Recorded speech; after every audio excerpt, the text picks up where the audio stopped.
Hey everyone, welcome back to the channel. Today is Wednesday, a beautiful day outside, but we are stuck indoors diving into the absolute madness that is Genoa City right now. Grab a massive cup of coffee because the drama is overflowing and we have a lot to unpack today. So let's just get right into it because the situation over at Chancellor is turning into an absolute powder keg. And honestly, I don't think any of us are actually surprised by this. Lily Winters has officially taken back control of Chancellor, which is a huge deal on its own, but the choices she is making right out of the gate are just blowing everybody's minds. And not in a good way, Lily has decided to appoint Kane Ashby as the new CEO of the company. Yes, you heard me right, Kane Ashby.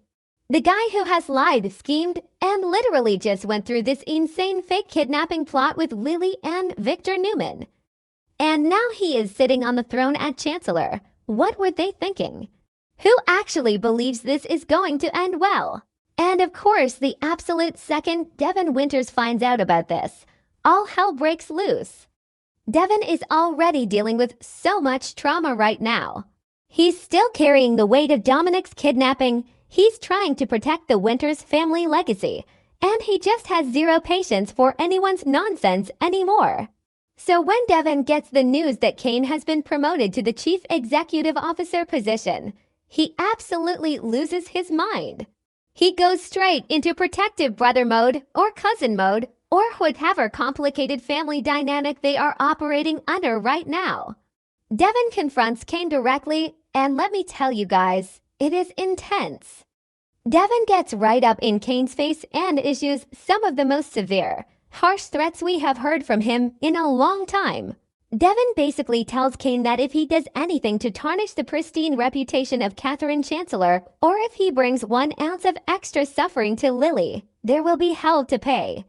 Devon makes it crystal clear that he will personally destroy Kane, and you can feel the anger radiating off Devon. He is so fiercely protective of Lily, especially after everything she went through with her cancer treatments and the recent corporate wars. Devon looks at Kane and just sees a walking liability. He sees a guy who has repeatedly let Lily down in the past. And honestly, can you blame Devon? Kane has a track record that is spotty at best. Devon is standing there, probably clenching his fists, letting Kane know that he is on the thinnest ice imaginable. But Kane, oh Kane, sometimes I just don't know what to do with this guy. In Wednesday's episode, we see Kane having to handle this latest explosion of Devon's anger. And Kane actually manages to keep his cool, which is surprising. Instead of blowing up right back at Devon, Kane takes the heat. He stands there and he takes it. Kane promises Devon that he is going to work his hardest to protect Lily and to protect Chancellor. He gives this whole speech about how he is committed to the company and to her. But do we believe him? I mean, really, do we?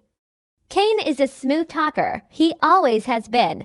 He knows exactly what to say to defuse a situation, but his actions don't always match his words. And let's be real for a second. The history between Kane and Lily is so incredibly messy right now. They used to be married, they have the twins, Maddie and Charlie, and then there is this whole mind-bending revelation that Kane is actually Malcolm Winters' biological son. Which makes Kane and Lily have siblings. Okay, maybe I shouldn't even go down that rabbit hole right now because it just makes my brain hurt. The writers really threw us for a loop with that DNA twist.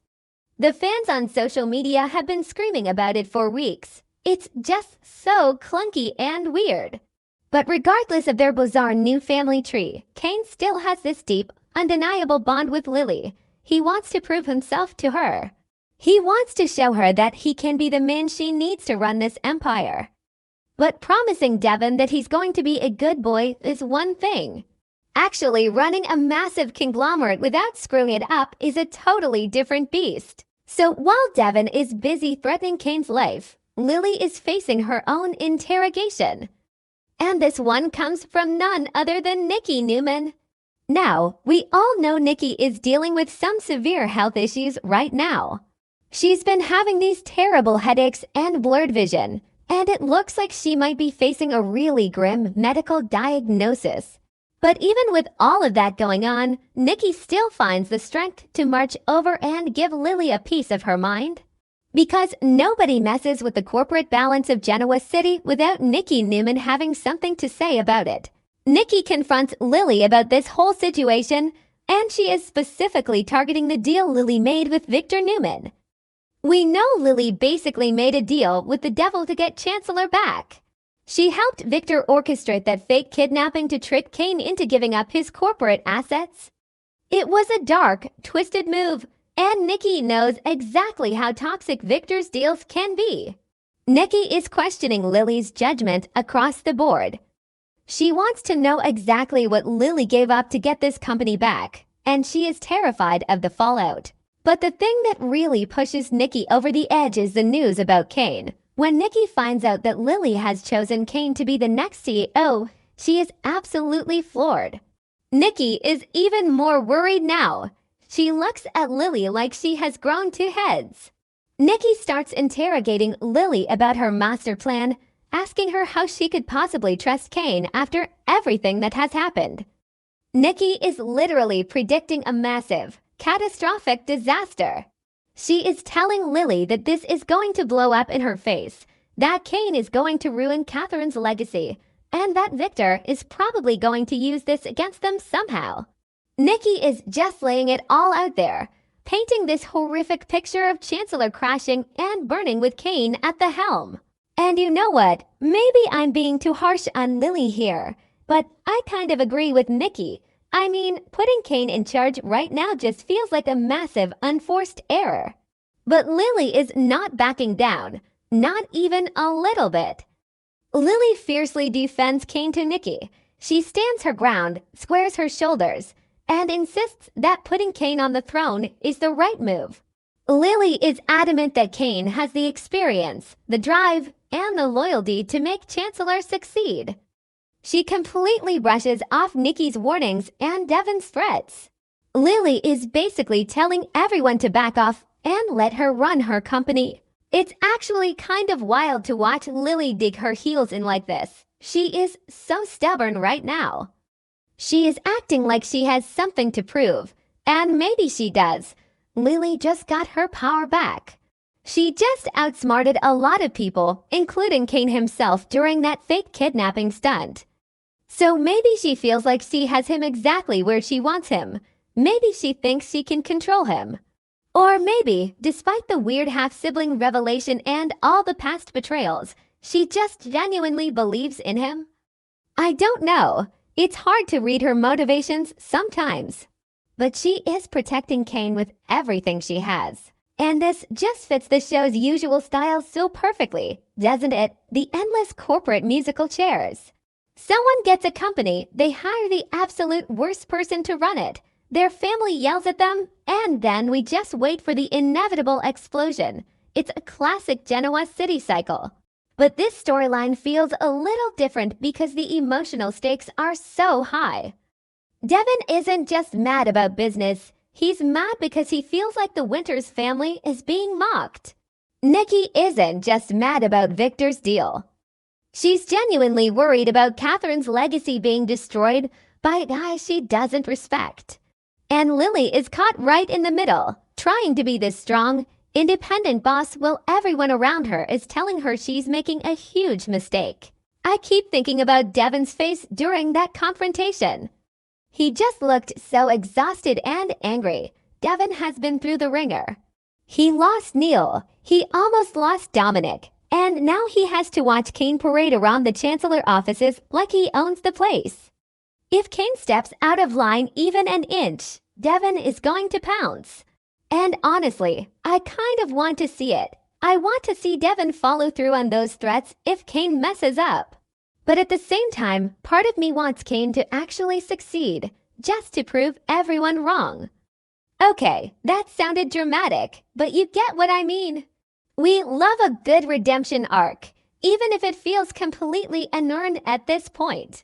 And what about Victor in all of this? Victor is always lurking in the shadows.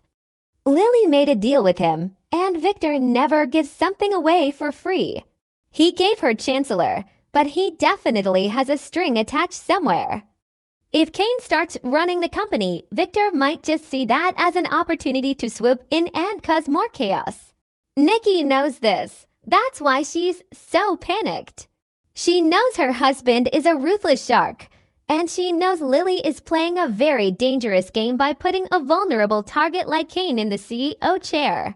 So where do we go from here? Kane is going to try to settle into his new job while constantly looking over his shoulder for Devon. Lily is going to have to manage the company while constantly defending her choices to Nikki, Devon, and probably the rest of the town. And Nikki is going to have to deal with her failing health while watching this corporate train wreck unfold in slow motion. It is a lot, guys. It is just so much. I'm sitting here typing this and I just keep shaking my head. The fans on social media are completely divided.